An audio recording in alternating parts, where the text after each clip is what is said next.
nitwa Fred, nitwa The Table, nitwa The Content, nitwa The Table Live, nitwa The Table Ideas, nitwa The Table Stories, nitwa The Table Update, and this is The Table Update. We tell for change, we tell for everything, we learn, we teach, and we entertain. It's today ni ku munsi wa mbere, it's today ni ntangiriro z'icyumweru, but then we do reflect on the last day, on the last week, and then we tell everything that existed. We talk entertainment, we talk sport, we talk music. Guess what? And today turaje tuvuga byinshi cyane byaranze icyumweru cyashize, turaje tuvuga cyane ibintu byinshi byagiye bitrendinga muri entertainment, turaje tuvuga sport, turaje tuvuga everything. Guess what? We have numbers of topics, we have numbers of content. Here we have what you call entertainment. Turaza tuvuga kuri iki cyumweru cyashize, tuvuga byinshi cyane byaranze iki cyumweru, turaza tuvuga cyane muri entertainment, tuvuge muri sport, tuvuge music, tuvuge everything. Turaza tuvuga kwitwa The Ben. The Ben ni umwe mu bantu bavuzwe cyane muri iyi week. Turaza tuvuga se n'ibiki byamuvuzweho. Turaza tuvuga cyane kwitwa Element, producer Element ni umwe mu bantu bavuzwe cyane, aho yagiye agaruka mu nyamakuru bitandukanye nyuma yo kwitabira iyitwa Youth Connect. Turaza kandi tuvuga kubyitwa Trace Africa Awards Festival. Trace Africa Awards Festival ni bimwe mu bihembo cyangwa se muri festival yitezwe hano mu Rwanda mu kwezi kwa 10. So niki cyavuzwe, yabaye introduced ku bahanzi batandukanye, yabaye introduced cyane ku banyamakuru. So then turaza tubiva imuzini muzingo. So we have, as always, we have 10 music, we have 5 music in Rwanda, tuba dufite top 5 music in Africa, and then we tell for change. Don't turn off, turn on there, and then we keep moving with a table update.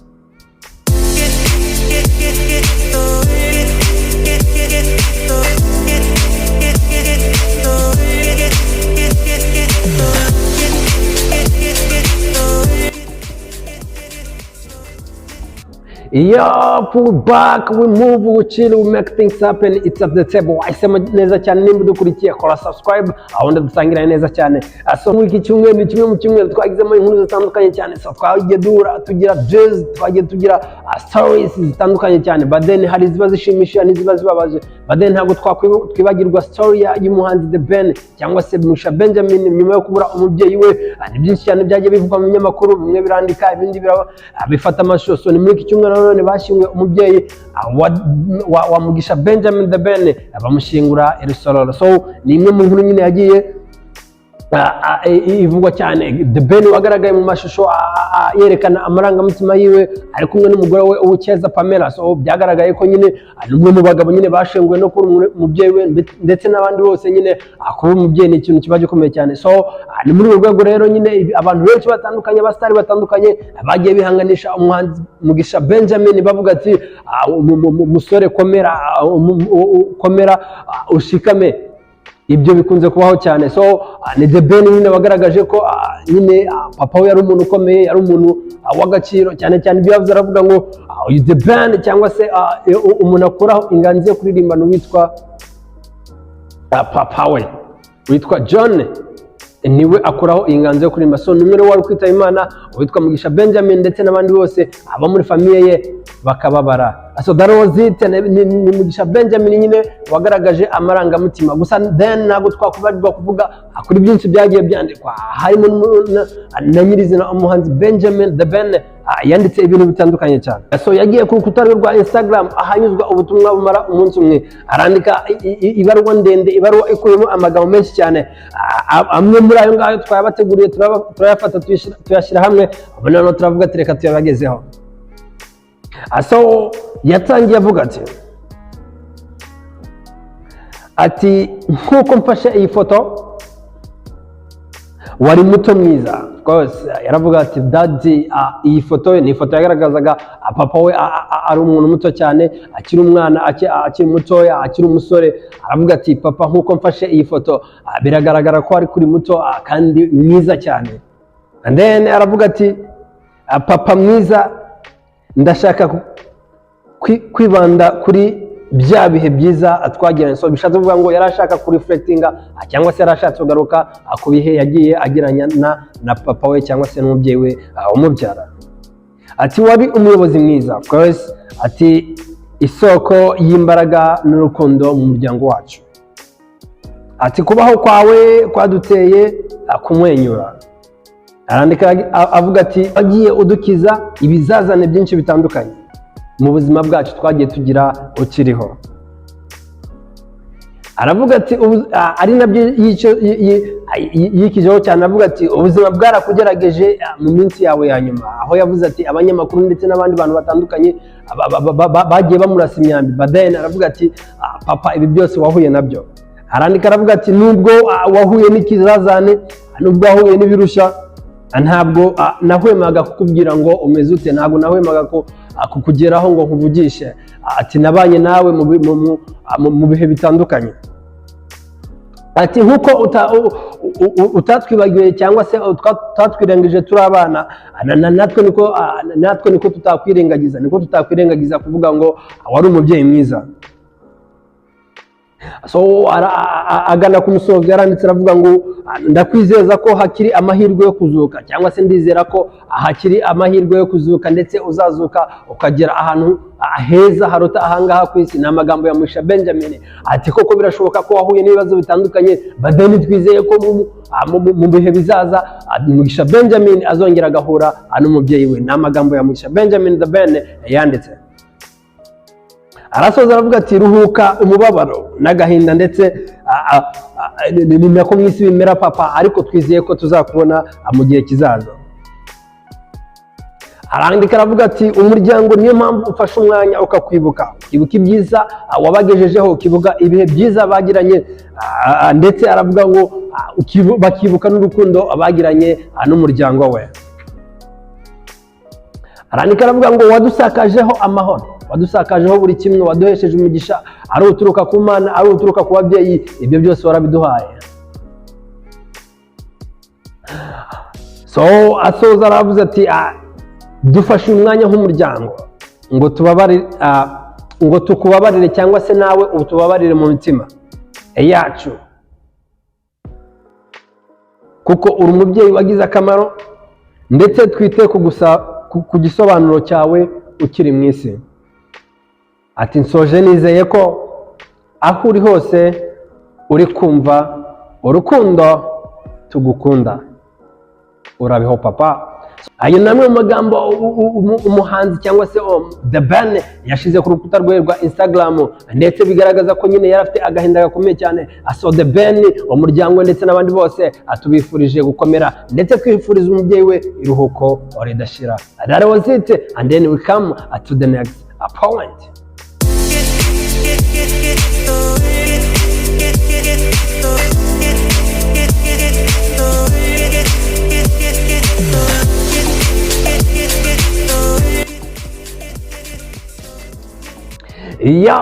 Muri weekend ntabwo twakwiye kuvuga byinshi byagiye bivugwa cyane, ntabwo twakwiye byinshi byagiye bitangazwa. Turibuka muri iki cyumweru nyakubahwa Perezida wa Repubulika ndetse n'urubyiruko rutandukanye bizihije igihe cy'imyaka 10 Youth Connect imaze ibaho. So byagombaga gutumira aho abantu bose bafite aho bahuriye n'urubyiruko, bafite aho bahuriye n'abikorera, bagatumira abantu benshi bagiye baboneka muri Youth Connect.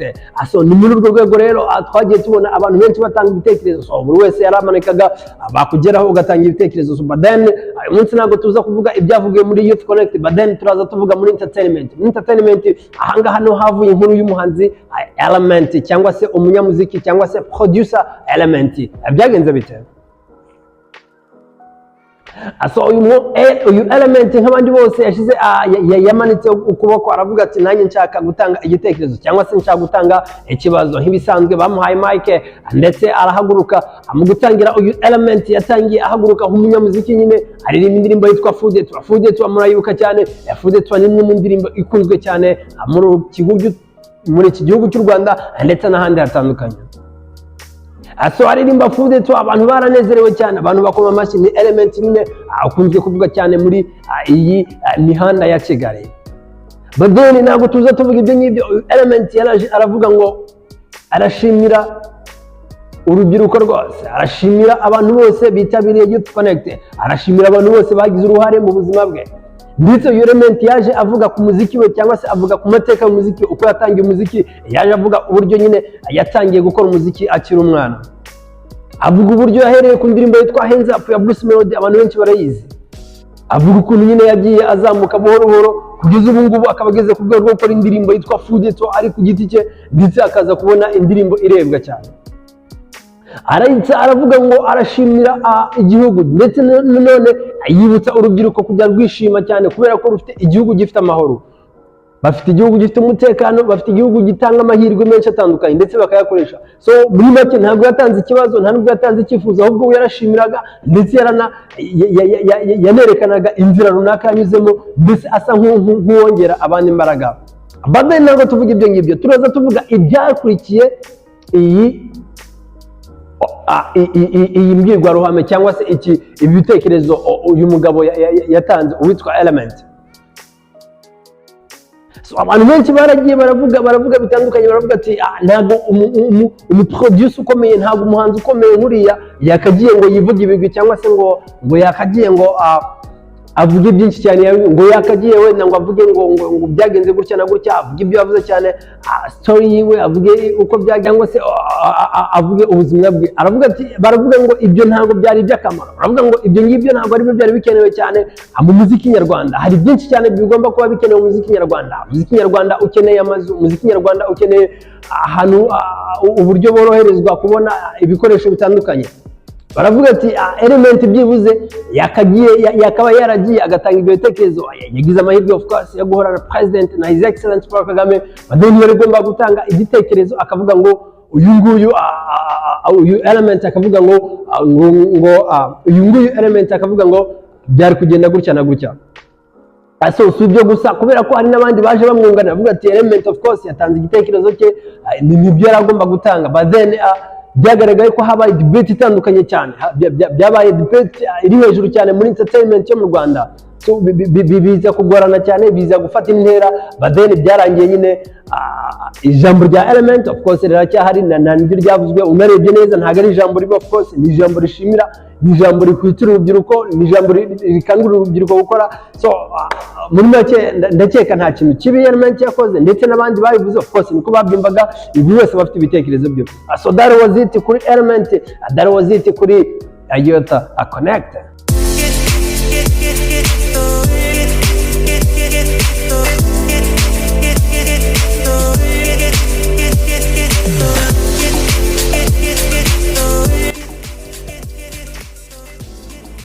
Yo, as well, turaza tuvuga kuri Trace Africa Awards Festival. So Trace Africa Awards Festival ni imwe muri festival ingaruka mwaka, cyangwa se festival igatanga ibihembo bitandukanye. So mbere na mbere, cyangwa se bwa mbere, izabera mu Rwanda mu Rwagasabo mu kwezi kwa 10. So turaza tuvuga Trace Africa, tuvuga ku nkuru yacu turavuga ngo umuhanzi witwa Burna Boy ni umwe mu bantu babaga batari bagera mu Rwanda. So kuri iyi nshuro Burna Boy agiye nawe kugera mu Rwanda, nyuma yo kwakira Davido, nyuma yo kwakira Diamond Platnumz, nyuma yo kwakira Tiwa Savage, nyuma yo kwakira abantu benshi batandukanye. Ubu ngubu umunya-Nigeria Burna Boy niwe ugezweho, niwe utahiwe kugira ngo aze mu Rwagasabo, aze muri BK Arena, aze i Nyarugenge. So ni Trace Africa Awards Festival izabonekamo abahanzi batandukanye, ngo twababwiye, twavuzemo uwitwa Tiwa Savage, twavuzemo uwitwa Burna Boy, twavuzemo uwitwa Davido, tuvugamo abandi batandukanye cyane. So abo bose bagomba kuba bari ku butaka bw'u Rwanda, bagomba kuba bari mu gihugu cy'u Rwanda. Si ibyo gusa tugomba kwibandaho, kubera ko iyi Trace Awards ibigomba kugira party, cyangwa se bigomba kugira nomination ya Best Artist muri gihugu cyakiriye. So nk'ibisanzwe rero kizakirwa mu Rwanda, kandi hagomba kubonekamo the Best Artist. Muri iyi nomination dufitemo uwitwa Bwiza ni umuhanzi ukomeye cyane, ni umuhanzi uherutse cyane muri album yashyize hanze, ni umuhanzi tutasiba kuvuga ko ari umwe mu bahanzi bakomeye cyane. So uyu Bwiza rero nawe ari muri nomination ya Trace Africa Awards Festival Rwandan Best Artist. Dufitemo kandi uwitwa Ariel Wise ni umwe mu bantu bakomeye cyane, hari indirimbo nka Away, hari indirimbo nka Shayo, hari aboneka mu ndirimbo nka Demo n'izindi zitandukanye. So uyu Ariel Wise rero nawe yagomba kuba selected, twizera ko neza ntabwo bibeshye kuba bamushyize muri Best Rwandan Artist.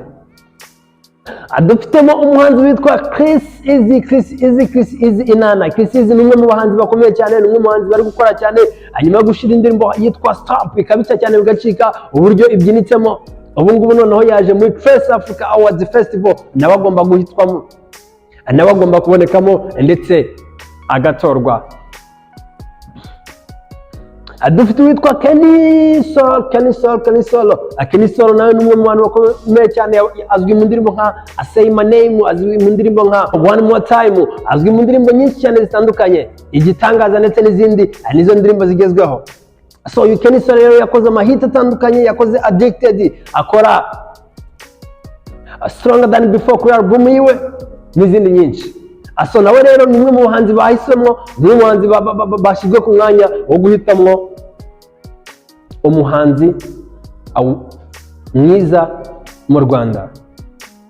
Yes, dufite uwitwa Kiss Genze, the first one, yitwa Bruce Melody, the hitmaker, Samoya ndetse n'izindi. Afite indirimbo yitwa Azana niri hanze. So uyu nguyu nawe yagombaga kuza akajya muri nomination. Sinzi nimba baza gutanga ibihembo by'umuhanzi wa mbere mu Rwanda hanyuma ngo ushire ku ruhande Bruce Melody. Ni mu bahanzi bakora cyane, ni mu bahanzi bakoze cyane ndetse bigaragaje mu buryo bwose bushoboka. So nawe rero ari mu bahanzi ndetse banahabwa amahirwe cyane yo kuba yakwegukana iki gihembo. So tukiri kuri festival, turavuga kuri introduction cyangwa se kuri starting of the festival, cyangwa se kwerekana cyangwa gutangizwa ibi bihembo. Bagiye batumira abahanzi batandukanye. Airways yagiye muri iyi festival, baravuga se niki wishimiye, aravuga ati nafanaga Tiwa Savage, aravuga ati naramukundaga cyane, badeni nagize amahirwe yo kuba nagira muri iyi festival, ni ibyishimo bikomeye cyane, n'indi ntambwe nateye. So I'm proud of it and I thank you very much. Baraza bageze kuri Bwiza, baravuga ati ni umwe mu bahanzikazi bakomeye cyane of course mu Rwanda. So yaraje aravuga ati nimba mutima nyinshi cyane, ni ibyishimo bikomeye cyane kuba mbonye ubu buryo bwo kuza noneho kongera kwigaragaza, bwo kuza nyine kongera guhagararira igihugu cyanjye. Aravuga ati ni zimwe mu nzozi ziri kugenda zishyirwa mu bikorwa, ni zimwe mu nzozi ziri kugenda zishyirwa ku rundi rwego. So but then muri introduction cyangwa se muri kumurika ku mugaragaro cyangwa se gutangiza iyi festival, hari abahanzi batabonetsemo. Witwa Kenny Solo of course ntabwo yabonetsemo, witwa Chris Easy ntabwo yabonetsemo, witwa Bruce Melody of course ntabwo yabonetsemo. Gusa witwa Kenny Solo ntabwo yabonetsemo kubera ko ntabwo bizwi niba wenda yaratumiwe cyangwa iki. Witwa Bruce Melody bivuga ko wenda yabonye email atinze ndetse bikarangira atitabiriye.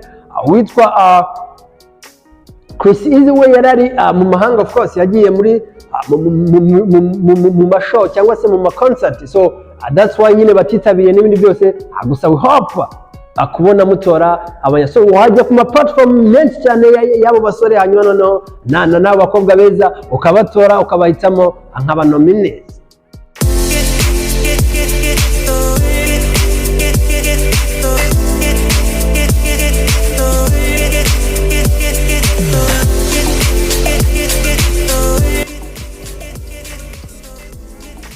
Alright, we're back with the music, we're back with the table sport. Uyu munsi turaza tuvuga amakuru y'imikino atandukanye, ntabwo cyari for change. And then nimba utari wakora subscribe, ujya hasi ukore subscribe, and then we'll be back with everything. I guess what we are telling, it's today. So uyu munsi turaza tuvuga Premier League, umunsi turaza tuvuga shampiyona y'Abongereza, turaza tuvuga amakuru menshi atandukanye, turaza tuvuga amakuru menshi yagiye avugwa. So muri week cyangwa se muri iki cyumweru turi gusoza, ni amakuru menshi twagiye tubona. So muri iki cyumweru gisoza of course duhereye kuwa gatanu, Premier League yarakomezaga muri sports. Dufite ikipe yitwa Chelsea niyo yabumbira izindi zose gukina umunsi wa kane. So idatindijemo cyane, uwitwa Raheem Sterling ndetse n'uwitwa Jackson baraje bafasha ikipe ya Chelsea gutsinda ikipe ya Southampton ibitego 3-0. But then haje hakurikira ikipe yitwa Tottenham Hotspur. Tottenham Hotspur ni imwe mu makipe nyine yigaragaje, yareheruka gutsinda Manchester United. So yagomba kuza ikongera ikabikora. So uwitwa Madison ndetse n'uwitwa Kulusevski baraje batsindira Tottenham, batsinda ibitego 2-0. Iyitwa Manchester United biyigoye cyane. Ikipe yitwa Manchester United ni imwe mu kipe nyine byagoye cyane kugira ngo uyu munsi wa gatatu wa shampiyona uze kwiryohera. So Manchester United ni imwe mu kipe yatangiye umukino wayo ikina, of course barayataka mu minota ibiri gusa bari bamaze kwitsinda ibitego bibiri. So byashuhije abafana. Of course ni ikipe yari iri gukinira kuri Old Trafford. So ni ikipe yari imaze imikino 30 idatsindwa, so yagombaga kuza igakora ibitangaza. So of course barakoze, barakina cyane, bakora icyo bita comeback y'uwitwa Eriksen, uwitwa Casemiro ndetse n'uwitwa Bruno Fernandes baza gufasha ikipe ya Manchester United gutsinda yitwa Nottingham Forest. Yes, we are back with the team, the strongest one yitwa Manchester City. Manchester City ntiyagarara kubera ko niyo kipe yenyine mu Bwongereza ifite amanota 9/9. So yarazaga nayo bigoye cyane, ni champion ikomeye cyane, iraza itsinda ikipe ya Sheffield United ibitego 2-0 ifashijwemo n'uwitwa Haaland ndetse n'uwitwa Rodri. Haaland warushwaga penalty. And then turaza tuvuga Liverpool nabo byayigoye nyuma yo kubona umutuku wa Virgil, nyuma yo kubona akazi gakomeye cyane hariya kwa Newcastle, iraza ikora ibitangaza cyane ku minota 90 ibasha kuhakura intsinzi. Uwitwa Nunez yarabafashije ndetse akora ibitangaza.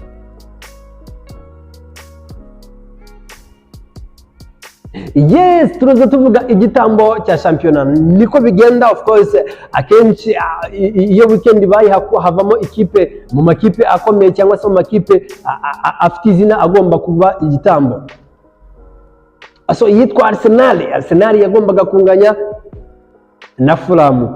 So biza guha akazi gakomeye cyane uwitwa Arteta wagaragaye ko uburyo apangamo abakinnyi, uburyo abakinnyi benshi batagiye bumva uwitwa Kai Havertz bakuye muri Chelsea. So byateje impaka cyane, gusa haracyari igihe abantu ntabwo bagomba kwiheba. Of course ni umunsi wa gatatu, so haracyari imikino irenga 35. So of course haracyarimo imbaraga zo gushyiramo, and then tukareba uko bizagenda.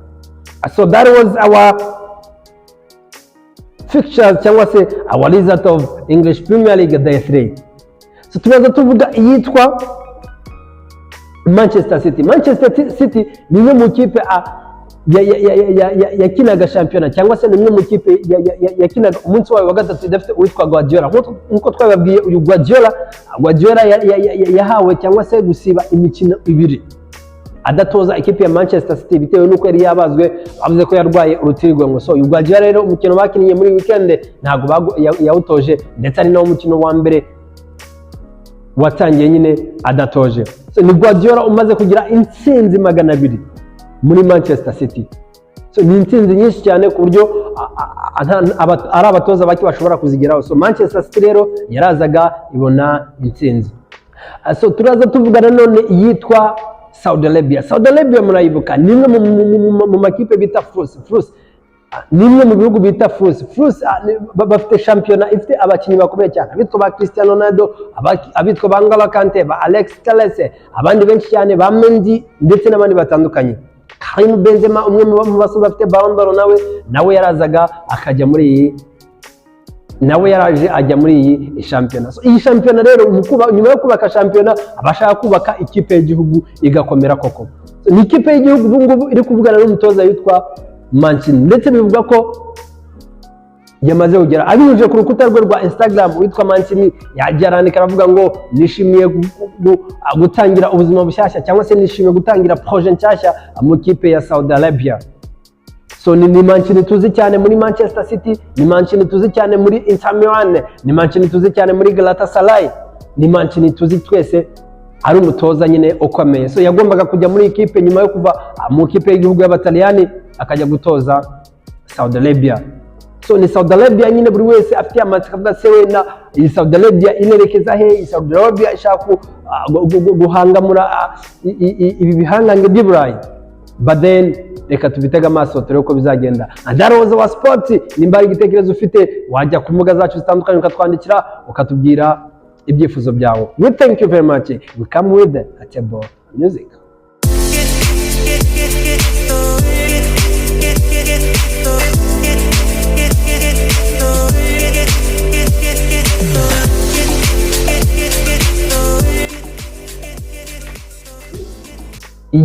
this, we thank you very much with our Table Music. Muri Table Music yacu ya buri cyumweru tubafite indirimbo 5 zo mu Rwanda, indirimbo nziza twabahitiyemo 5 zo mu Rwanda, gusa mwagira uruhare namwe mu kuzitora, tukabafite izindi 5 zo muri Africa. But today tugiye guhera muri Africa. What is Afro music best song? The 5 ones. So ku mwanya wa gatanu dufite indirimbo yitwa Ego by Oyibo. So ni indirimbo nziza, ni indirimbo muri yanjyana ya Afrobeat, yanjyana yo muri West Africa ndetse n'izindi zitandukanye. Ku mwanya wa kane dufite indirimbo yitwa Soso by Ozuna. Soso by Ozuna ni imwe mu ndirimbo nshyashya, ni imwe mu ndirimbo twagomba gushyira ku mwanya wacu wa kane. Ku mwanya wa gatatu dufite indirimbo yitwa Lonely. Lonely ni imwe mu ndirimbo ya Asake cyangwa se Lonely at the Top. So ni imwe mu ndirimbo rero nziza, ni imwe mu ndirimbo iri gutrendinga muri West Africa, ni imwe mu ndirimbo iri gutrendinga muri Africa. Asake yerutse muri show, ni imwe mu bantu baherutse mu Bwongereza bakora ibitangaza, baragenda buzuza sale, mu bagabo bagiye ku stage mu buryo butunguranye. So uyu Asake agomba kuza ku mwanya wacu wa gatatu. Ku mwanya wa kabiri dufite Sing Again remix ya Harmonize afatanyije n'uwitwa Aluga. So ni indirimbo iri gutrendinga, ni indirimbo imeze neza, ni imwe mu ndirimbo yo mu Cyongereza, indirimbo iryoshye. Ku mwanya wa mbere dufite uwitwa Davido as well. Turacyamuvuga, umwe mu banzi bakomeye cyane, yaje niyitwa Unavailable. So ni imwe mu ndirimbo nziza, ni imwe mu ndirimbo twagomba gushyira ku mwanya wacu wa mbere.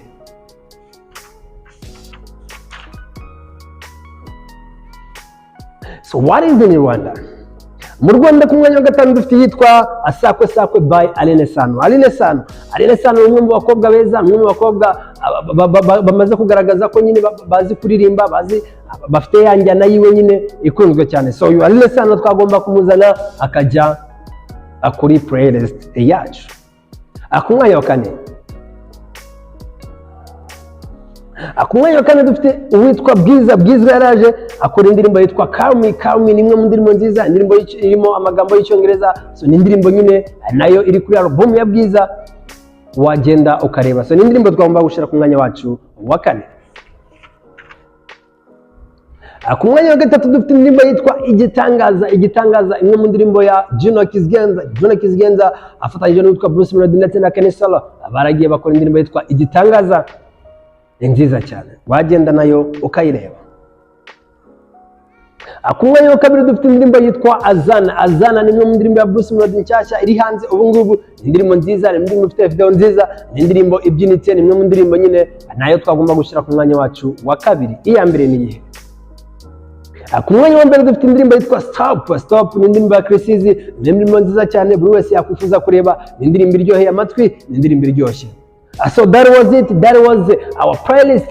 That was our Table update. We thank you very much for following it. We thank you very much for everything. Dukurikire muri Table Live, dukurikire muri Table update. Tubone muri Table ideas, tubone muri Table stories, tubone muri Table sport, tubone muri Table music. It's a Table official. It's our YouTube. It's our Instagram. Ciao. We love you.